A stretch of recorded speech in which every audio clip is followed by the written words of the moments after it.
Hi అండి, వీడిహెచ్ఎస్ కిచెన్కి స్వాగతం అండి.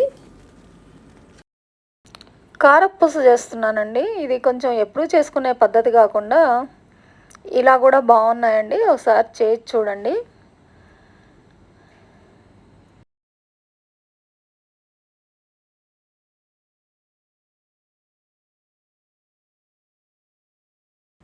ఇది తయారు చేయడానికి నేను ఇక్కడ ఒక హాఫ్ కేజీ రైస్ ఫ్లోర్ తీసుకున్నానండి. ఇది షాప్లో కొన్నది, పిండి పట్టించిందైనా తీసుకోవచ్చు. కాకపోతే ఎలా అయినా సరే పిండి మనం మిల్లు పట్టించినా కొన్నా కూడా కొంచెం జల్లించుకుంటే బాగుంటుందండి. అందులో ఏమన్నా ఉన్నా కూడా రాళ్ళు రప్పలు లాంటివి కొంచెం మన సేఫ్టీ కోసం జల్లించుకుంటే బాగుంటుందండి.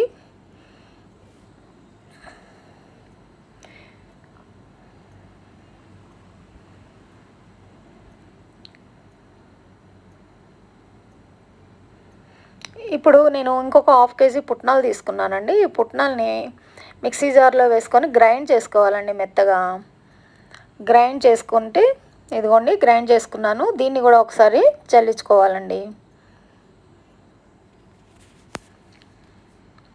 ఇలా జల్లించుకుంటే మనకి కారపూస అందులో ఏమన్నా ఉన్నా నలకలు లాంటివి, ఉండలు కొట్టినటువంటివి అట్లాంటివి ఏమన్నా ఉన్నా కూడా కారపూస చేసుకునేటప్పుడు మనకి కొంచెం ఈజీగా దిగుతాయండి అందులో.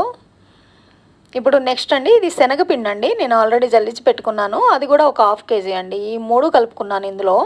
ఇప్పుడు ఈ మూడింటికి చూడండి, నేను ఇప్పుడు 3½ స్పూన్స్ సాల్ట్ వేసాను.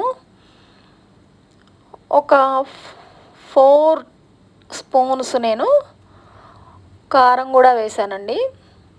ఈ ఉప్పు కారాలు అన్నవి మీ టేస్ట్ని బట్టి మీరు వేసుకోండి. మా ఇంట్లో కొంచెం ఎక్కువే తింటారు, అందుకే ఇది కొంచెం ఎక్కువ వేసాను నేను. మీ టేస్ట్ని బట్టి మీరు చూసుకోండి.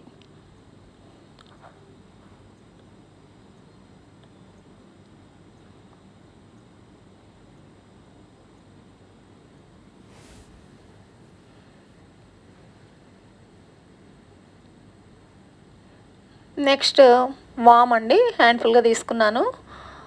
వాము కారపూసకి ఎందుకంటే శనగపప్పు, శనగపిండి ఇవి ఉన్నాయి కదండి, కొంచెం కడుపులో నొప్పి అలా రాకుండా ఉంటుంది. అది వేసుకుంటే జీర్ణశక్తి కూడా పెరుగుతుంది. నెక్స్ట్ జీరా అండి, జీలకర్ర తెలుసు కదా, ఇది కొద్దిగా వేసుకున్నానండి, ఒక 2 స్పూన్లు.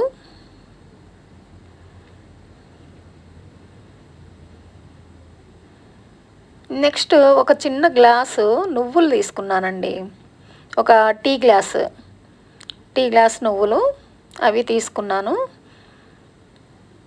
అంతేనండి, ఇంతవరకు ఇవి తీసుకొని ఈ పిండి మనం చపాతీ పిండి ఎలా కలుపుకుంటామో అందరికీ తెలుసు కదా, కారపూస మురుకులు అవి చేసుకునే విధానము. అలాగే మనము పిండిని కొంచెం స్మూత్గా తడుపుకోవాలండి. నేను ఇందులో కొంచెం బటర్ వేస్తున్నానండి. బటర్ అయినా వేసుకోవచ్చు, లేకపోతే నూనె కాచిందైనా పోసుకోవచ్చు. నేనైతే బటర్ వేసాను, ఒక 50 గ్రామ్స్.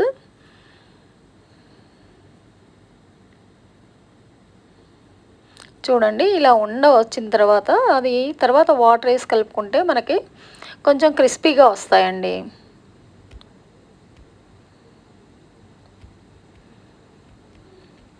ఇప్పుడు వాటర్ వేసి కలుపుకుంటున్నానండి.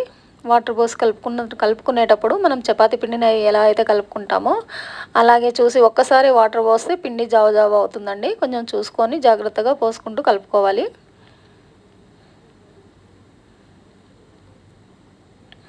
చూసారు కదండి, ఇదిగోండి పిండి డో అనేది ఇలా ఉండాలి, స్మూత్గా ఉంది కదా. దీని మీద ఇది ఎండిపోకుండా దీని మీద మనం ఒక మూత పెట్టుకోవాలండి, లేదా తడిబట్టైనా వేసుకోవచ్చు. మనం కొంచెం కొంచెం తీసుకొని ఉరుకుల గిద్దల్లో పెట్టుకొని మనము కారపూసలాగా ఒత్తుకుంటే సరిపోతుందండి.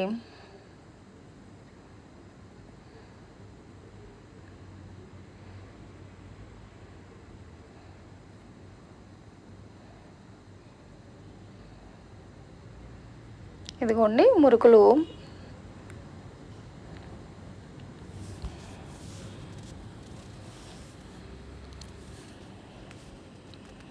ఇలా ఒక్కొక్కటి మురుకులు ఒత్తుకొని ఒక్కొక్క చుట్టలాగా అట్లా చుట్టుకున్న తర్వాత తొందరగానే కాలుతాయండి, ఎక్కువ టైం ఏం పట్టదు. మొత్తం పిండి అంతా ఇలా వేసుకోవాలండి. అంతేనండి, కారపూస అయిపోయింది. ఇప్పుడు మీకు కూడా ఇది నచ్చుతుంది అనుకుంటున్నాను. Please subscribe this.